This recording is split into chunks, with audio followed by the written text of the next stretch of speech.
bahwa manusia itu memiliki nafsu, ya. Ada nafsu yang terdidik, ada yang tidak terdidik. Kalau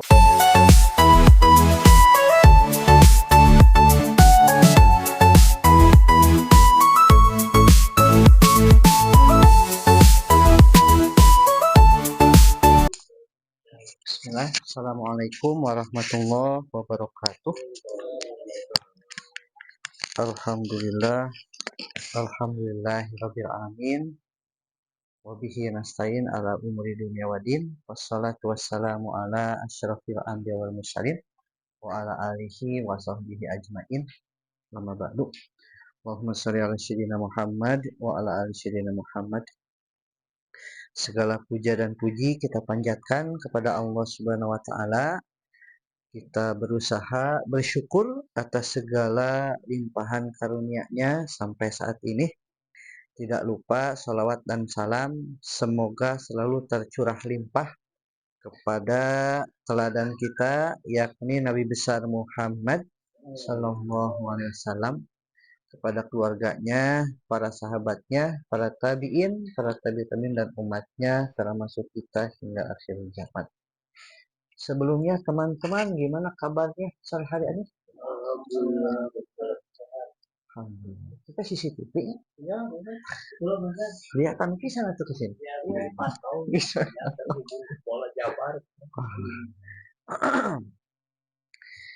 Tugas teh berarti yang mengerjakan teh kalau nggak salah 3 orang ya.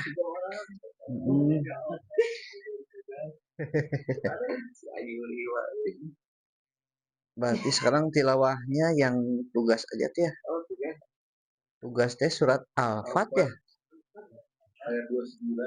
Ayat 9 ya. Surat berapa?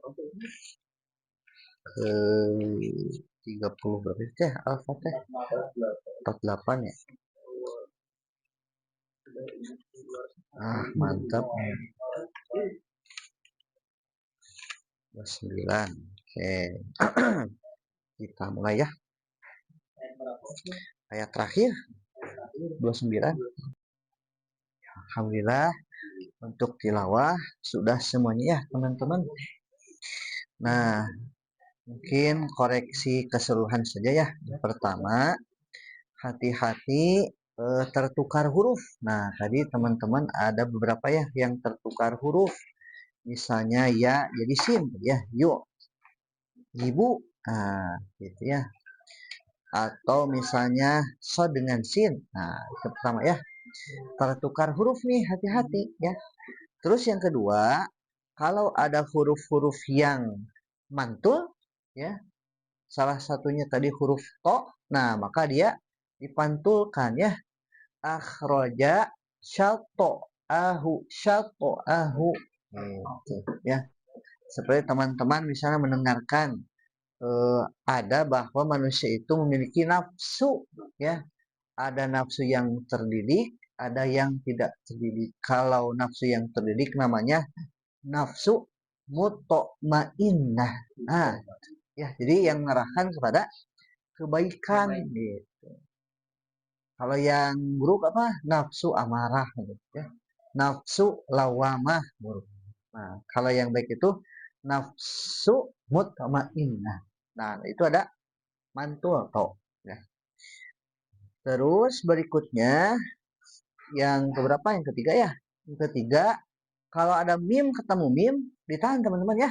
Nah, minhum maghfirah. Nah, itu ya, mim ketemu mim. Dan yang terakhir, kalau ada tak marbutoh berhenti, maka dibacanya jadi ha, bukan fit Taurat, tapi fit Taurah. Ya. Nah, itu mungkin koreksi untuk semuanya ya. Di tertukar huruf ya, terus bacaan yang mantul kokolah ya, terus bacaan gunnah, nah mim ketemu mim gitu ya, dan tadi yang terakhir tak marabuto gitu. Itu teman-teman ya. Dan untuk materi sedikit ya, kemarin kita membahas tentang apa kira-kira? Ikhlab, betul sekali ya. Apa itu iklab? Gitu ya. Bertemunya huruf mim ya dengan ba. Ya gitu benar. Nun mati atau tanwin bertemu dengan ba. Kalau mim ketemu ba mah hukumnya apa? Ikhfa syafawi. Ya.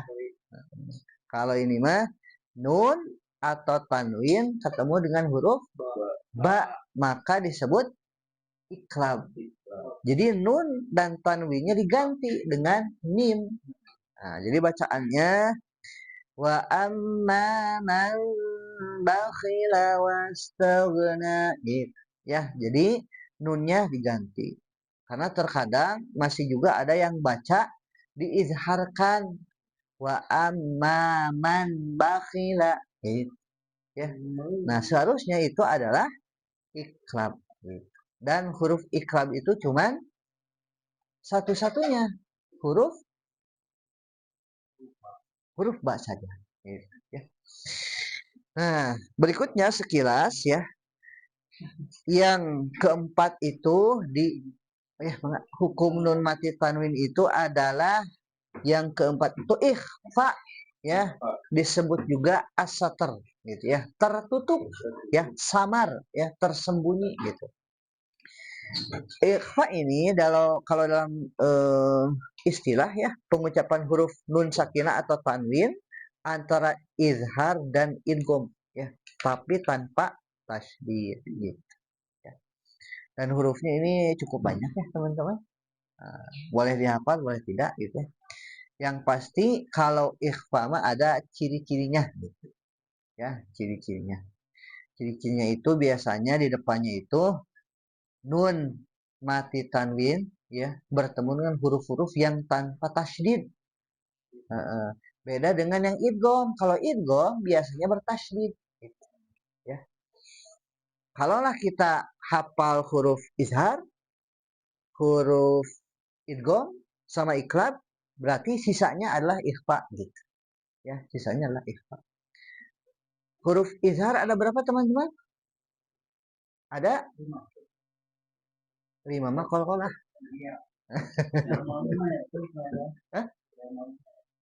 Ya malumah idgham. Kalau izhar itu ada berapa teman-teman? Mas Fajar? Mas Fajar mah cuma satu ya. Ada 4. Kurang.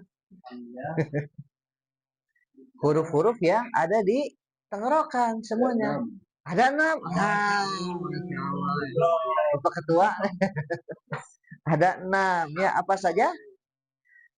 A, hamzah ya. Aha, gofo. Nah itu. Gitu ya. Aha, gofo. Itu ya. Kalau ini ibarat tenggorokan kita, jadi 3 titik ya. Aha, gofo. Nah itu kita. Kalau huruf idgham tadi yang kata Kang Yudi, yarmaluna gitu ya. Atau yang saya sampaikan sebelumnya mah supaya ingat ya, kalimatnya itu adalah yani mau lari. Kalau perempuan ya, kalau laki-laki yana mau lari. Boleh. Yono tapi na tidak ditebalkan ya. Yana atau yani gitu. Ya. Dan terakhir yang iklab. Iklab itu ada satu huruf cuman dan sisanya adalah ikhfa. Ikhfa itu apa? Antara izhar dan idgham. Kan kalau izhar itu jelas ya. An'amta gitu. Kalau idgham memasukkan ya, di masukkan. Sedangkan kalau ikhfa nah samar gitu ya, antara izhar dan idgham. Contohnya misalnya ala kulli syai'in qadir. Nah, ada tanwin ketemu qaf. Nah, itu dia ikhfa gitu. Dan ikhfa itu nanti dibagi-bagi ya. Ada abad, ada akrom gitu ya. Ada ausat, ada syafawi juga gitu ya. Nah, itu materi sedikitnya Mak ya tentang hukum nun mati tanwin. Jadi hukum nun mati tanwin itu ada 4. Pertama, izhar. Kedua, ikra, boleh. Ketiga, ikhfa. Keempat, hinko. Gitu ya. Nah, jadi ada 4 gitu. Kenapa lahir ilmu tajwid ini? Agar membaca Al-Quran kita itu apa? Tepat, ya, sesuai dengan yang dicontohkan oleh Rasul. Karena kan dulu mah Rasul mengajarkan kepada para sahabat langsung talaki gitu ya. Ada pakai S ya, bukan pakai S ya. Talaki ini ya. Nah, salaki mah Kang Yudi Pak. Gitu. Sudah jadi salaki. Itu. Gimana? Iklab dia nempel berarti itbak ya. Tapi nggak terlalu itbak banget ya. Yang kalau yang itbak mah yang huruf-huruf yang nempel itu to ya, so, do, itbak itu. Gitu. Kalau iklab mah enggak ya, enggak itbak ya. Di, nah gitu ya. Jadi tidak terlalu nempel gitu. Gitu ya. Jadi ada lagi teman-teman?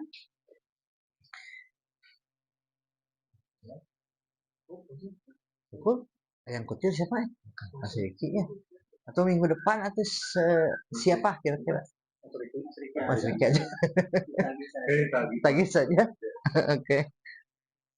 Nah, sekarang siapa tuh yang kutil sekarang? Mas Fajar. Ah, boleh lah. Mas Fajar. Ada materi yang lagi in atau lagi viral banget?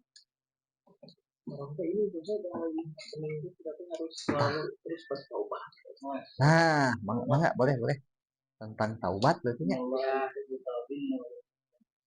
Nah, setiap manusia pasti pernah melakukan kesalahan. Ada dosa yang dilakukan karena hilaf, ada yang dilakukan berkali-kali, ada yang sengaja maupun tidak sengaja. Ya, ada manusia yang benar-benar bersih dari dosa. Namun seburuk apapun kesalahan kita, jangan pernah merasa bahwa pintu tobat Allah sudah tertutup. Karena Allah Subhanahu Wa Taala berfirman dalam surat Az-Zumar ayat 53, janganlah kamu berputus asa dari rahmat Allah, sesungguhnya Allah mengampuni dosa-dosa semuanya. Ayat ini seharusnya menjadi penguat bagi siapapun yang merasa dirinya selalu jauh dari Allah, yang telah berpikir dosa saya sudah terlalu banyak, Allah pasti tidak akan mengampuni saya. Justru pikiran tersebut harus dibuang, karena dapat membuat seseorang semakin jauh dan kehilangan. Tobat tidak harus membuat kita menjadi orang baik. Tobat adalah jalan untuk menjadi lebih baik. Jadi hari ini kita masih sering melakukan kesalahan yang sama. Hari ini menangis dan beberapa hari kemudian kembali terjatuh. Yang kemudian berkata, percuma saja saya bertobat, saya mau lagi. Selama kita masih ingin kembali kepada Allah, jangan berhenti mengatur sepenuhnya.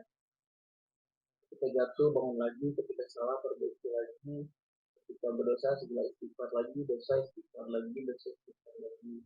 Dan jangan menunda taubat. Kita sering berkata, nanti kalau udah tua saya akan bertobat. Nanti kalau udah puas, bersenang-senang, saya akan lebih dekat.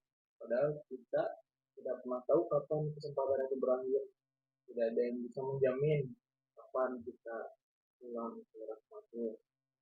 Jadi kesempatan untuk bertobat kita yang dimiliki hari ini. Mana itu kesempatan terakhir yang kita berikan. Maka kalau ada dosa yang masih kita simpan, mari kita tinggalkan. Kalau ada kewajiban yang masih kita tinggalkan, mari kita mulai kembali. Kalau selama ini kita jauh dari Al-Quran, maka buka lagi di Al-Quran. Kalau salat kita masih lalai, mari perbaiki secara perlahan. Tidak perlu menunggu sempurna. Saya mah sholatnya ke burung gitu nggak apa-apa. Kita jalan santai aja. Kembali pada Allah dalam satu. Kan pernah ada kiai luar negeri dia di Instagram yang bilang kalau misalkan, saya masih banyak dosa nggak masalah, nggak apa-apa meskipun sedang melakukan atau dalam perjalanan atau dosanya itu salah aja, karena akan menghindari perbuatan ketidak. Jadi kembali pada dalam keadaan apapun, karena seberapa jauh pun kita pergi, selama kita masih mau kembali kepada Allah, pintunya selalu menjadi tempat itu. Yang cukup sekian masa itu mah intermezzo dulu. Maka proses dilanjutkan. Lanjutkan dengan apa nih? Ya, alhamdulillah, jazakallahu khair kepada Kang Fajar yang telah menyampaikan materi tentang taubat. Dan taubat itu adalah skill bagi orang yang beriman, ya, dalam menjalani kehidupan. Karena dalam menjalani kehidupan itu kan kita harus punya skill utama, gitu ya. Karena dimanapun kita dan kapanpun kita pasti mengalami 4 hal dalam hidup, mau di Denmark ya, di Amerika, di Jepang ya, sekarang kita di Indonesia gitu ya, pasti akan mengalami 4 hal atau 4 musim ya. Musim oleh Allah diberikan kebahagiaan kan gitu. Menikah, nah itu bahagia gitu ya. Gajian, bahagia tuh. Punya circle yang soleh, bahagia gitu. Tapi jangan lupa ketika bahagia, Allah juga akan uji dengan sebaliknya gitu ya. Ujian musibah, kadang sedih kita teh gitu ya, ditinggalkan. Kadang tiba-tiba kita sedang senang-senang diserempet ku motor ku batur, kan emosi gitu. Dan kita tadi gitu ya beristighfar. Terus kadang kita juga ada dalam ketaatan gitu ya, sedang imannya naik-naiknya. Ramadan misalnya kita. Ramadan mah semua orang pasti buka Al-Quran ya. Semua orang pasti berpuasa bagi orang yang beriman ya. Tapi kalau yang tidak beriman, batur puasa manehna dahar samangka misalnya ya. Kata lagu gitu ya. Dan juga kita terkadang terjatuh ke dalam kemaksiatan atau dosa. Maka tadi ya jawabannya adalah bertaubat. Nah, ya taubatan nasuha ya. Taubat dengan sebenar-benarnya. Taubat itu kalau makna simpelnya mah kembali gitu ya. Seperti seseorang itu apa? Tersesat misalnya mau ke Sumedang tapi malah jadi ke Tasik misalnya gitu ya. Kan ke Sumedang tinggal lurus misalnya gitu ya. Ini mah dibelokkan ke Tasik lah gitu ya, ke Garut. Nah, maka harus balik lagi gitu. Nah, itu taubat ya. Maka 4 hal tadi ya, ketika mendapatkan kebahagiaan perlu ilmu kita teh. Ilmunya apa? Bersyukur kan gitu ya. Ketika diuji ya kesedihan, maka kita perlu ilmu. Apa ilmunya? Sabar gitu ya. Ketika kita taat, nah maka kita juga perlu ilmu. Apa? Ikhlas gitu.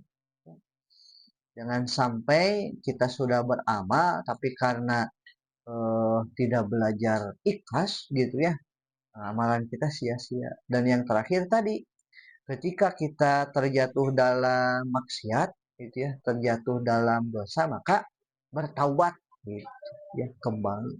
Dan kalau tidak punya skill taubat, wah kebayang ya kehidupan teh. Kalau sudah jatuh teh jatuh banget gitu ya, bahkan berenang nyuksuk ke dalam tanah gitu. Kan tidak sedikit orang yang dia itu sudah bergelimang dengan maksiat, dosa dan lain sebagainya, putus asa dan bundir. Nah, gitu. Ada juga ya. Tapi kita mah punya ilmu taubat. Gitu. Itu tambahan namanya ya sedikit. Maka kalau ada tambahan dari teman-teman, musik mah tidak ada. Maka tidak ada ini. Mas Angga belum balik lagi. Bisa Mas Angga ya ada teman teh. Gitu ya. Kalau tidak ada tambahan berarti kita tutup ya dengan membaca hamdalah bersama-sama. Alhamdulillahirabbil alamin. Istighfar 3 kali. Astagfirullahaladzim, astagfirullahaladzim, astagfirullahaladzim. Doa kifaratul majelis. Subhanakallahumma wa bihamdika asyhadu an la ilaha illa anta astaghfiruka wa atubu ilaik. Mohon maaf apabila banyak kekurangan, kekhilafan, yang benar dari Allah dan Rasulnya, yang salah dari saya pribadi. Kita sama-sama terus bersemangat ya ngajinya. Ngaji teh ngasah jiwa. Nah, supaya jiwa kita teh hidup. Nah, kebayang kalau jiwa kita mati, ya orang lain sedang sengsara berseri kita tuh gitu. Orang lain sedang apa namanya teh butuh bantuan, ngapain dibantu gitu. Ya, tapi sudah mati nah jiwa. Assalamualaikum warahmatullahi wabarakatuh.